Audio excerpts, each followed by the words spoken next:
Good morning.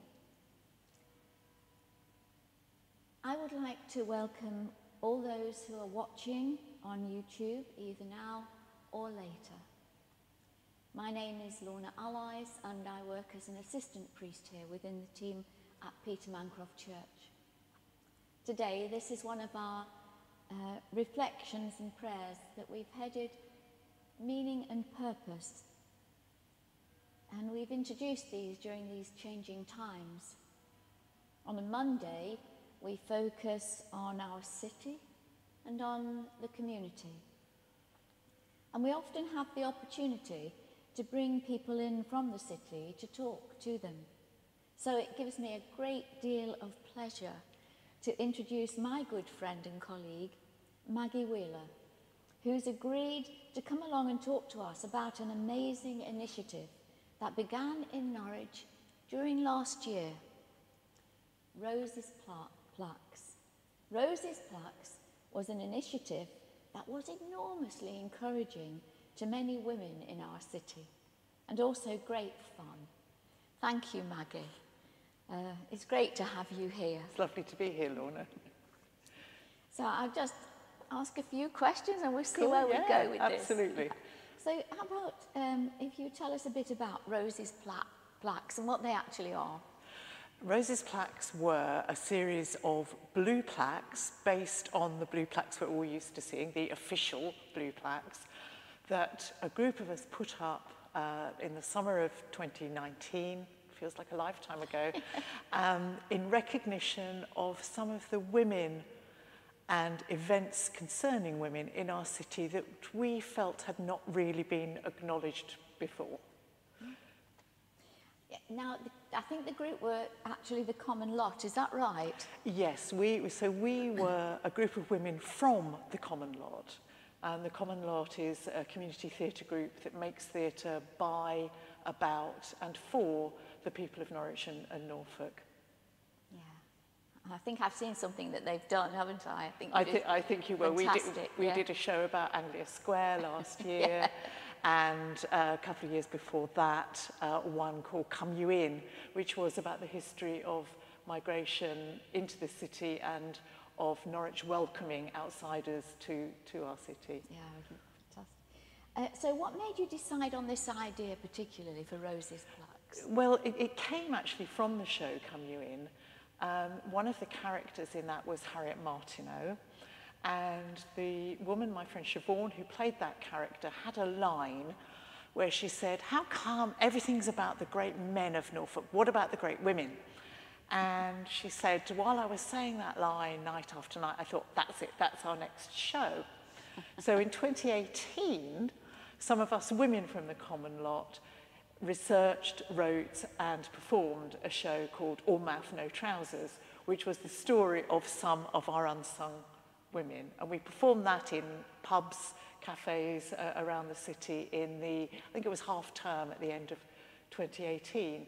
And after that, we were sitting around maybe having a glass of wine or two, having recovered from our performances and thinking about the plaques.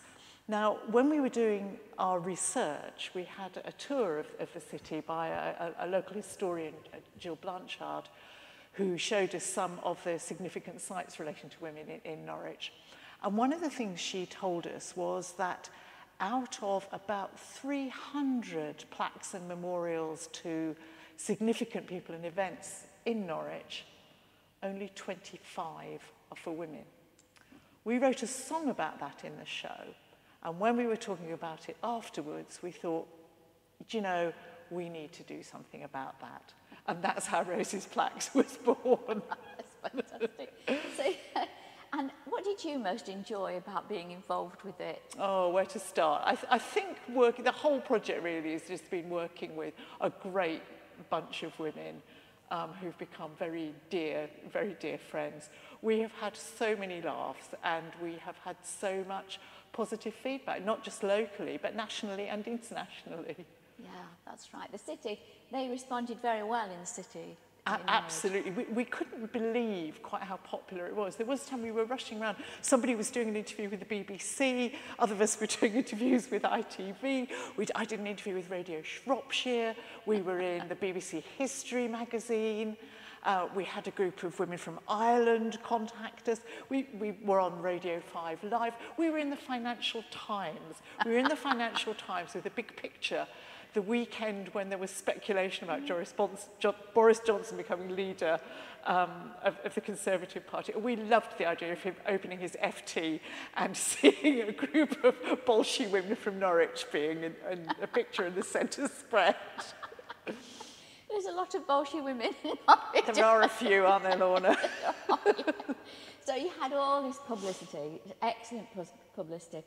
What was the best bit of publicity that you had? I think one of the things was at the end of the North Norwich Festival last year, as part of the literary festival, the author Sarah Perry was talking, and she referenced us in the Harriet Martineau lecture. So she mentioned that while the festival had been on, because that was when we were doing it in May of 2019, these plaques had appeared across the city, and that one of them was dedicated to the profane and opinionated women. These were a group of women who had actually been thrown out of the Friends Meeting House in the 17th century, and she'd really liked that expression. And her new book that has been published subsequently is called The Essex Girls, and is dedicated to all profane and opinionated women, and she acknowledges us in the book, and we think that's pretty good. That's really good, isn't it? Although being in the Financial Times was not bad either. So it would be good to hear about a few of your colleagues who were a part of this, you know, because there was quite a few of you involved. Yes, there were about sort of 8 or 10 of us, women of all ages. When we did, I think that the youngest of our group is 16, and I'm the oldest. And we're all ages in between. All incredibly busy women, inevitably. Many women of working ages, a couple of teachers, other people working in schools. So women who've got pretty full lives. I've had a look. Obviously, I came and had a go at making a plaque because you opened it to the public to come and have a go. But I was fascinated by Rosie the Riveter. You all dressed up. Like Rosie the Riveter, or Rivet. I don't know how you say that. But Rosie the Riveter. Rosie the Riveter. When we were going to put the plaques up, we thought, well, we're a theatre group. You know, you've got to dress up. And we thought we just wanted something simple and recognisable. And Rosie the Riveter always wears a boiler suit and has a red spotty scarf on her head.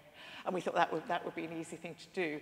Rosie the Riveter is an American cultural icon. She was a real woman, but the posters of her appeared during the last war, and they were symbolising the women who were working in the factories and making munitions while men were away at war. And her slogan was, "We can do it."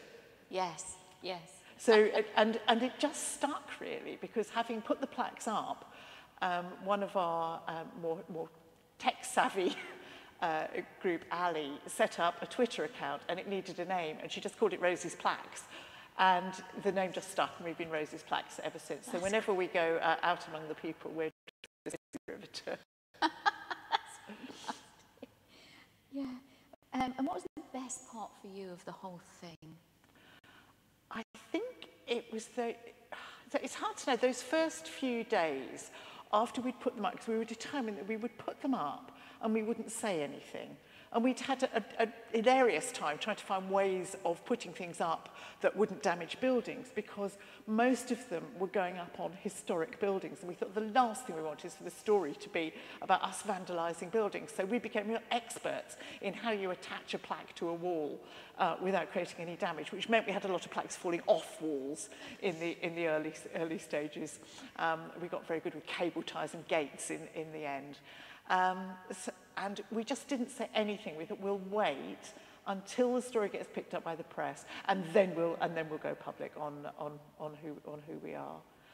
I think choosing the women, trying to decide which women we would have. I mean, so many really to honour in this way, and then just the way it took off. You know, Ali set up the Twitter account, and we had over 2,000 followers in next to no time.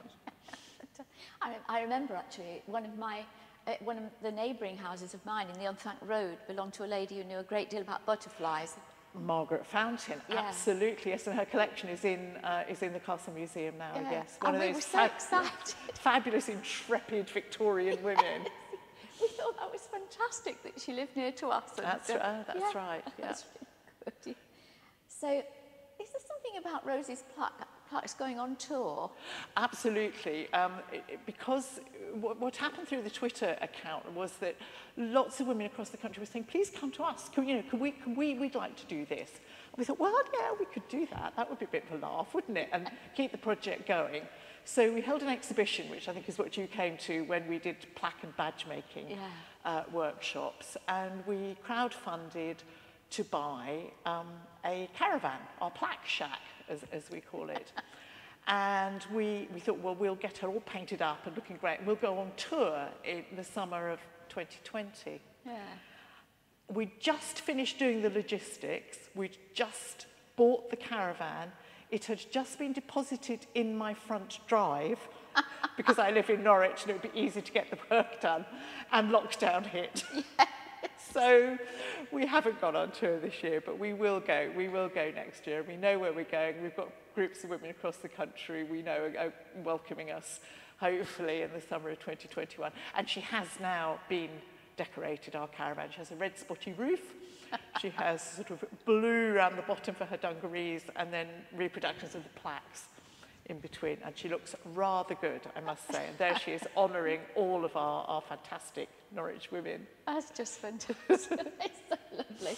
So that's your plans for 2020, which are now going to be 2021. Yes. And do you see anything else for the future? Are there any other projects that you're thinking of? Or? I think at the moment, we're having been I'm sure there will be. I think having been thwarted, that, you know, we've been obviously working hard to keep the plans going. We're about to launch our website any minute now.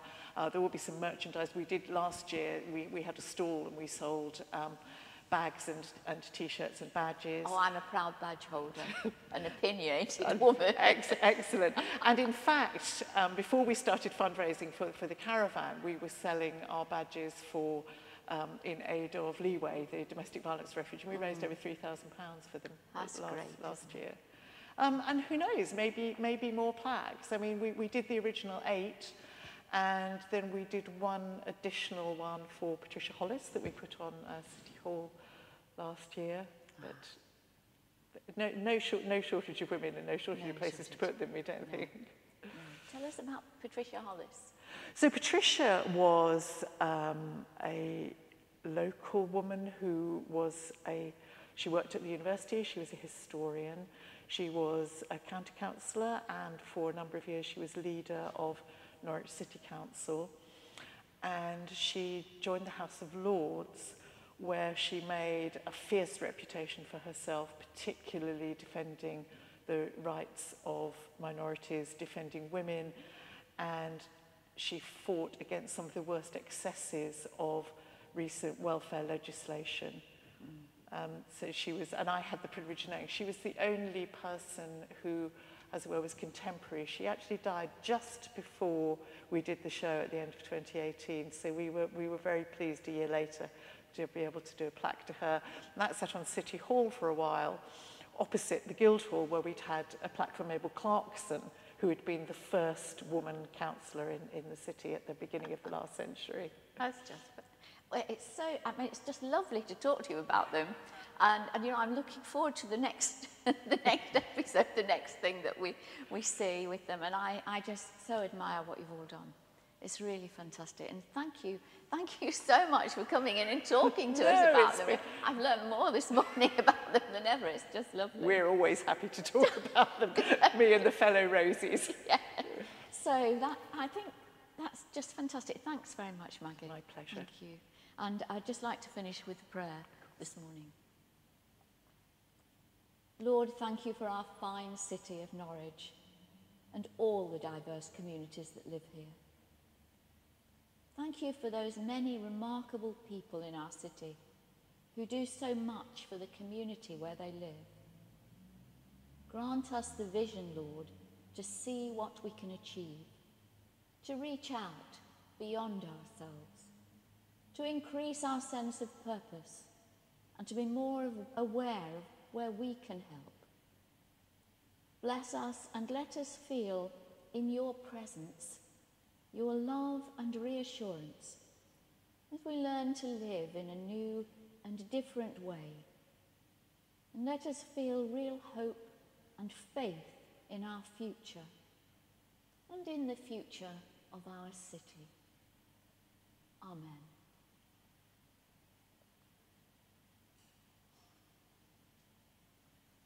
Thank you.